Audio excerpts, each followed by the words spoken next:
Bonjour, j'espère que ces vacances se sont bien passées, même si elles ont été confinées et que c'est vrai que le quotidien n'a pas forcément changé, mais bon, vous aviez déjà, je pense, déjà moins de travail à faire. Donc, on commence aujourd'hui un nouveau chapitre sur la conflictualité. Donc on va voir déjà comment évoluer les conflits. On verra est-ce que c'est vraiment un facteur de mauvais signe au niveau d'une société. Est-ce que réellement les conflits veulent dire que eh bien, il y a une manque de cohésion sociale, ou au contraire on se demandera si c'est pas un moteur au contraire du changement social. Mais auparavant, il faut retrouver cette définition de conflit. Donc les conflits opposent souvent des formes très diverses, des individus ou des groupes dont les intérêts sont divergents. Donc la notion BAC, un conflit social est un affrontement entre des groupes sociaux aux intérêts divergents qui veulent modifier le rapport de force en leur faveur. Donc si vous regardez bien, là je vous ai signalé, le conflit suppose que les acteurs sont regroupés. C'est des groupes sociaux, c'est une dimension collective du conflit. Et le conflit social a toujours un enjeu, un objet, aux intérêts divergents qui veulent modifier le rapport de force. Lorsqu'un conflit prend une ampleur telle qu'il s'étend l'ensemble de la société, on parle de mouvements sociaux. Les mouvements sociaux, c'est une notion BAC. C'est des actions concertées d'un ou plusieurs groupes cherchant à atteindre des fins communes qui concernent la société, soit en partie, soit en totalité. Alors, synonyme, vous le verrez peut-être effectivement dans certains articles, le synonyme de mouvements sociaux, c'est action collective. Quelle est la différence entre un conflit social et un mouvement social? C'est-à-dire que vous, par exemple, vous pourriez vous élever contre un enseignant de votre classe parce que vous trouvez qu'effectivement, il ne fait pas assez bien ses cours, etc., etc. Mais ça va rester quand même quelque chose de local. Alors certes, vous allez être plusieurs à vous regrouper, il va y avoir une dimension collective, mais par contre, ce conflit n'est pas au niveau de la société. Donc ça va rester à l'état de conflit social et pas de mouvement social. Donc vous lirez ce document sur les émeutes de banlieue de 2005 et vous apercevrez que certes c'est un mouvement social, mais qu'il n'y a pas forcément d'enjeu, il n'y a pas vraiment de réclamation derrière. C'est une haine, c'est une violence qui se défoule contre la société, mais il n'y a pas derrière quelque chose de bien défini. On ne sait pas forcément ce que les gens attendent de ces manifestations. Donc je vous l'ai dit, dans un premier temps, on va voir comment évoluent les conflits sociaux. On va d'abord s'intéresser le grand A aux mutations du conflit du travail, et on va voir ce qu'on appelait vraiment jusqu'à ces dernières années un conflit traditionnel. Donc depuis le XVIIIe siècle, l'essentiel des conflits sociaux s'est déroulé sur le terrain du travail et de l'emploi, c'est-à-dire que c'était vraiment une zone très, très particulière. On ne se préoccupait pas, comme maintenant on le verra un petit peu plus tard, de l'environnement, du féminisme, etc., etc. Compte tenu de l'importance que revêt le travail dans la vie des individus, à la fois en termes de temps passé, mais également en termes d'intégration sociale ou encore de revenus, on comprend que les conflits portent pour beaucoup sur ce terrain. En termes de temps passé, oui, vous verrez, alors vous vous plaignez en tant que lycéen, c'est vrai que vous y passez beaucoup d'heures, mais vous verrez aussi que dans votre vie professionnelle, vous allez passer pas mal d'heures au travail. Alors, ça, j'y reviens pas, je vous l'ai toujours dit, on s'intègre grâce au métier que l'on fait, on sera plus ou moins vu en fonction du métier que vous avez fait. Vous avez vu que, par exemple, ces derniers temps, des gens comme les éboueurs ou autres qu'on oubliait un petit peu, ou les aides soignants, etc., qu'on oubliait un petit peu parce que, bon, voilà, c'était pas le haut du grappin de la société. On est en train de se rendre compte que heureusement qu'ils étaient là pour nous accompagner au quotidien, ce que n'ont pas forcément ceux qui ont le prestige d'être footballeurs et tout ça. En ce moment, c'est pas vraiment d'eux qu'on a besoin. Ou encore de revenus. Bon, là, vous le savez, le travail permet d'obtenir des revenus et donc de participer à la société de consommation.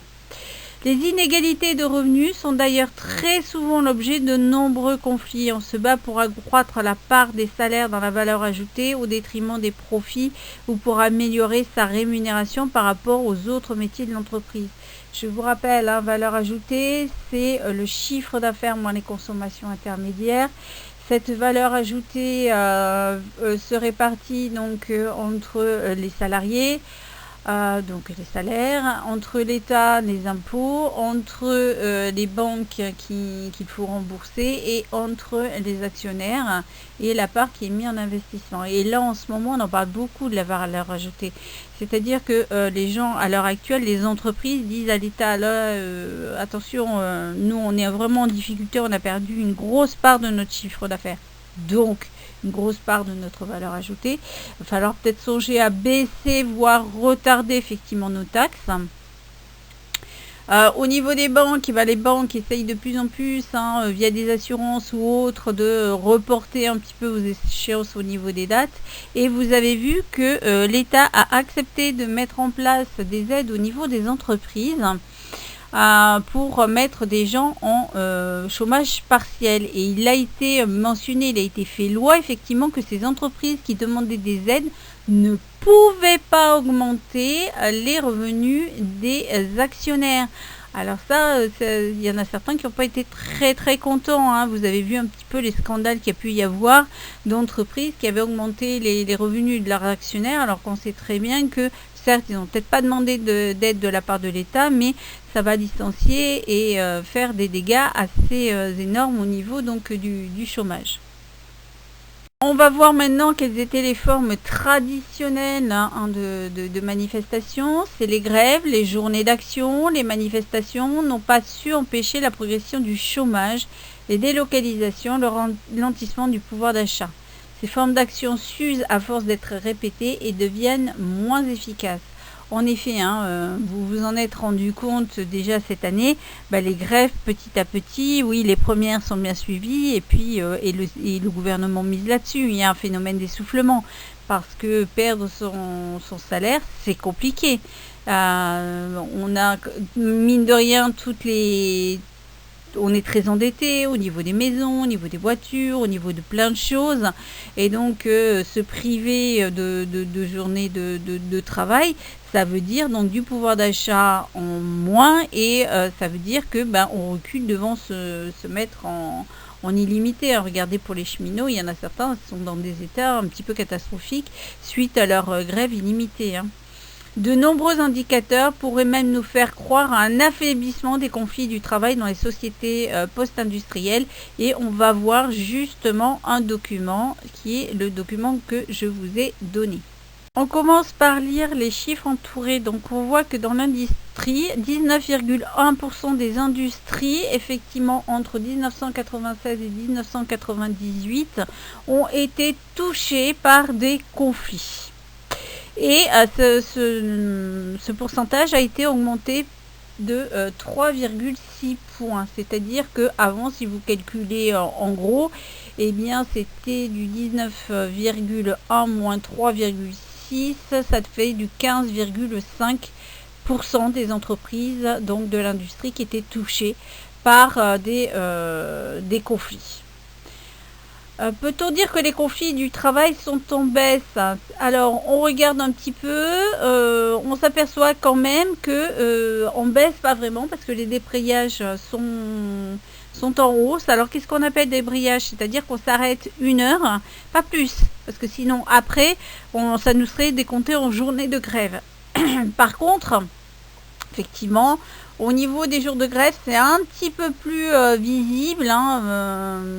Pour les grèves de moins de 2 jours, il y a quand même des baisses, mais pas partout. Vous vous rendez compte que dans l'industrie, dans la construction ou dans les transports, on a quand même une augmentation de ces journées de grève.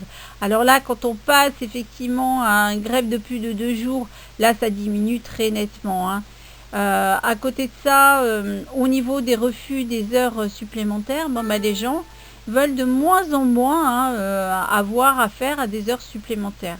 Et vous voyez que au niveau des manifestations, c'est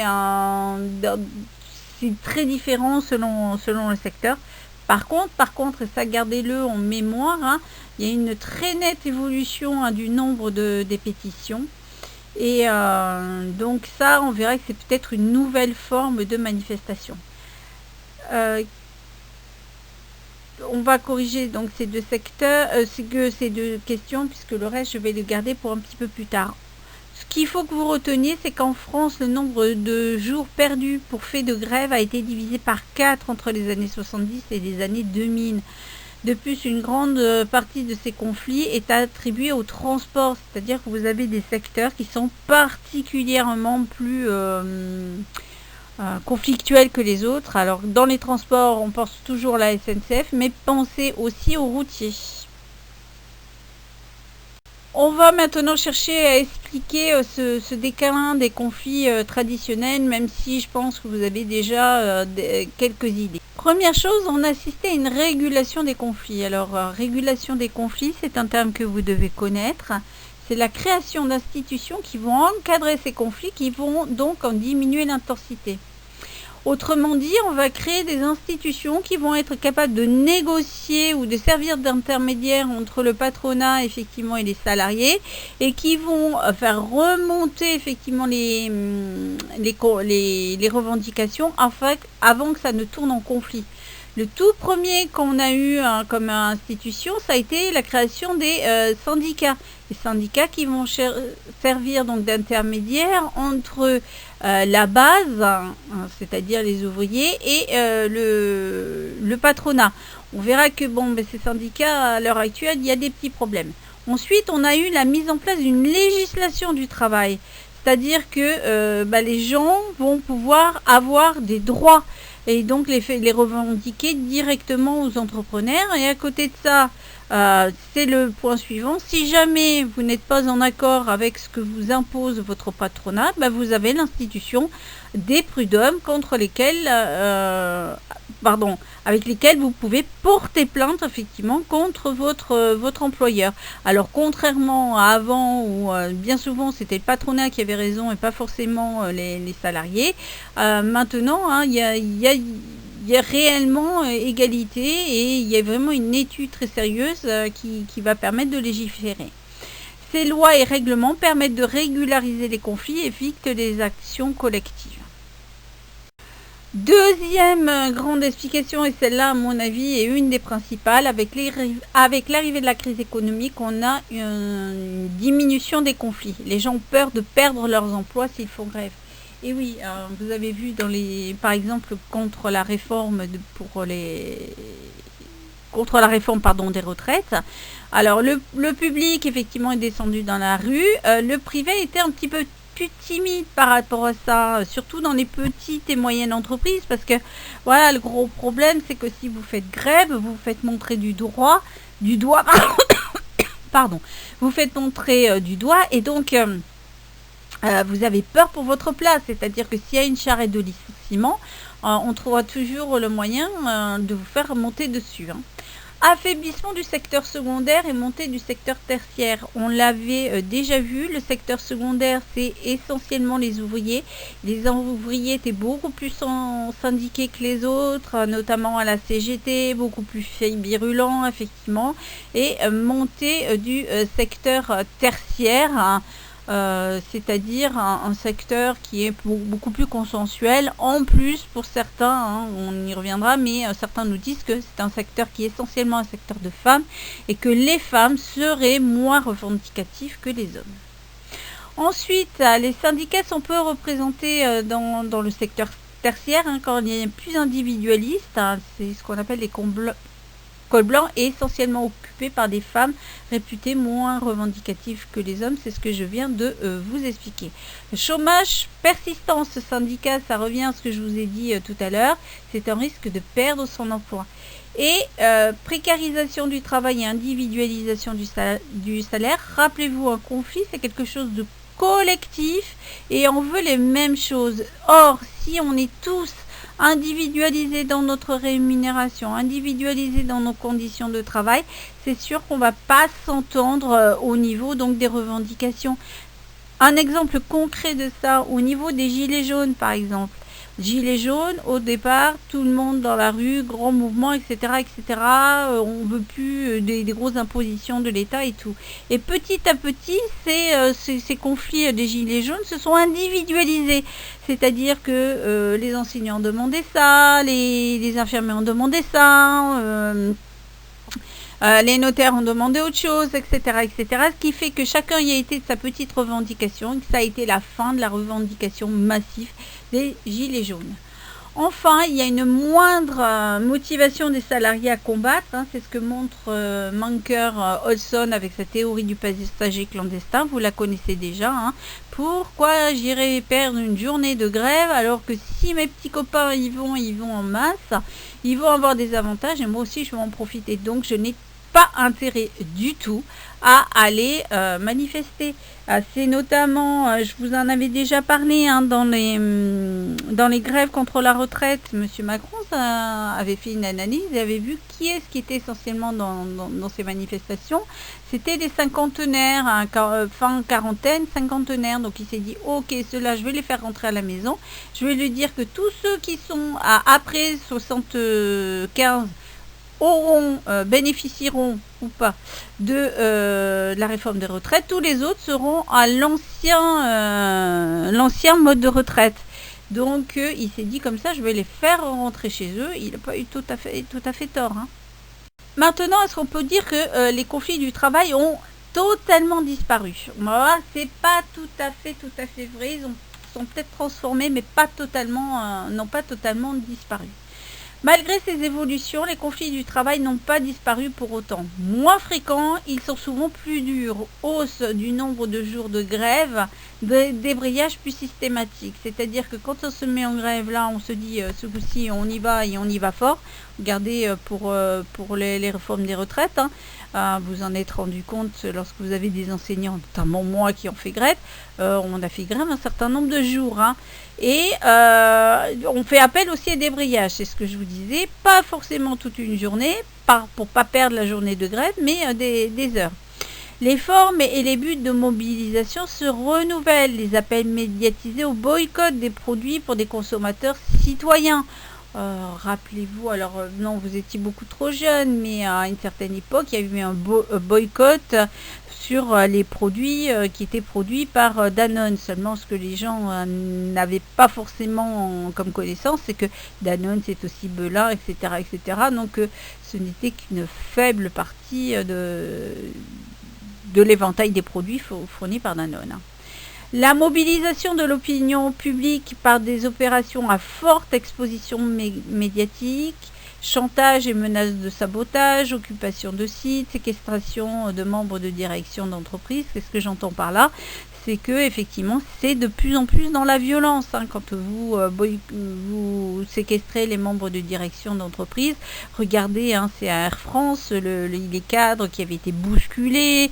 Il y en avait un qui s'était fait arracher ses vêtements. Enfin bon, c'est beaucoup parce que les gens sont en colère et ils ont du mal à contenir cette colère et ils retournent leur colère contre les cadres. Hein.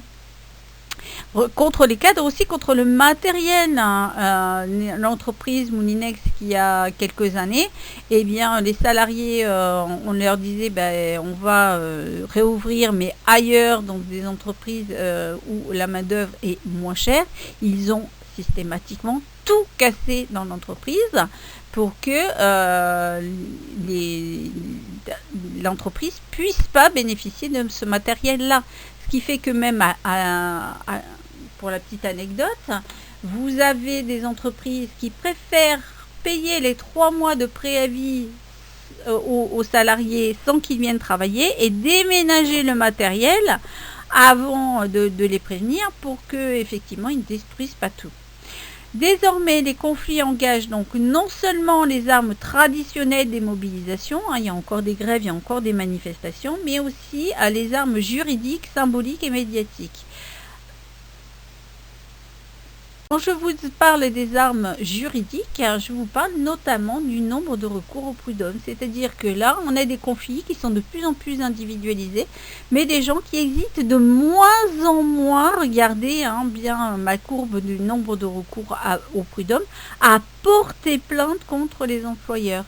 Et donc fléchissement, vous le voyez à partir de 2002. Pourquoi 2002? La crise. Et là encore, ça fait flipper un petit peu, hein, aller porter plainte contre son employeur. L'employeur, il se privera pas lorsque je veux retrouver un emploi de dire que bon voilà, hein, j'ai pas été quelqu'un qui a été parfaitement loyal vis-à-vis de son entrepreneur, j'ai pas hésité à porter plainte, etc. Ça peut faire peur à votre nouvel employeur, hein.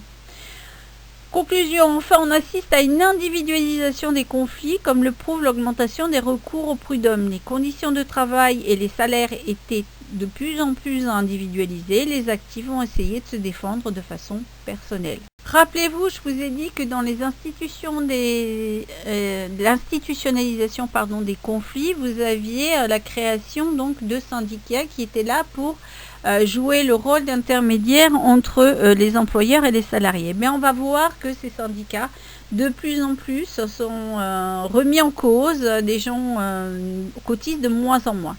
Donc déjà, quelles sont les fonctions d'un syndicat? Alors, notion BAC, un syndicat est un groupement de personnes physiques ou morales pour la défense ou la gestion d'intérêts communs. D'accord ?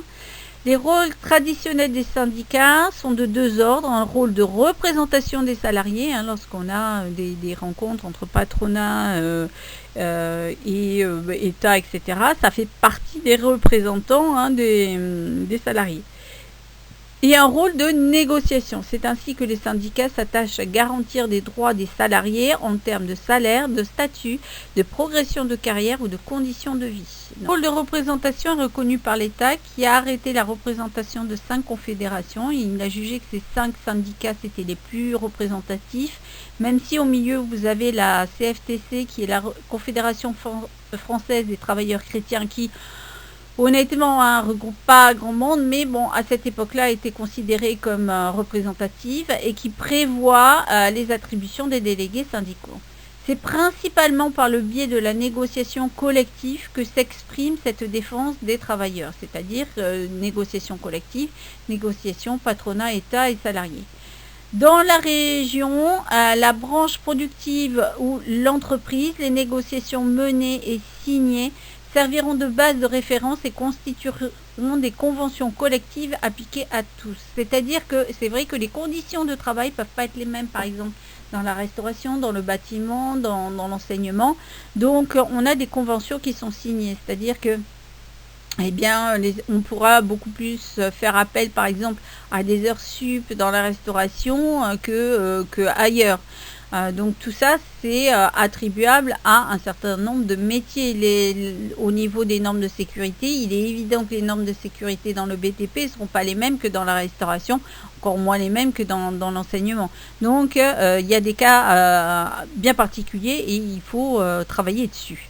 De la sorte, les syndicats jouent un rôle de régulation sociale important en permettant l'expression des conflits et des oppositions sans que cela n'engendre de crise sociale grave. C'est-à-dire qu'on peut faire remonter les revendications sans monter effectivement les revendications des salariés. On va vite essayer de négocier avec la direction pour en parler. Donc voilà. Cependant, on assiste à ce qu'on appelle une désyndicalisation, c'est-à-dire que j'ai de moins en moins de Français qui se syndiquent. Le taux de syndicalisation par des syndiqués dans la population active occupée, c'est-à-dire que je divise le nombre de syndiqués par la population active occupée, c'est-à-dire que là j'enlève les chômeurs, a beaucoup décru depuis 30 ans. Aujourd'hui en France, on estime que 8%, c'est très peu, c'est même pas un travailleur sur 10 est syndiqué, alors que c'était presque la moitié dans les années 50. Bien, demain, on essaiera d'expliquer donc les causes de cette évolution au niveau des syndicats. Allez, bon courage, et puis j'espère que la reprise n'est pas trop difficile. Allez, au revoir.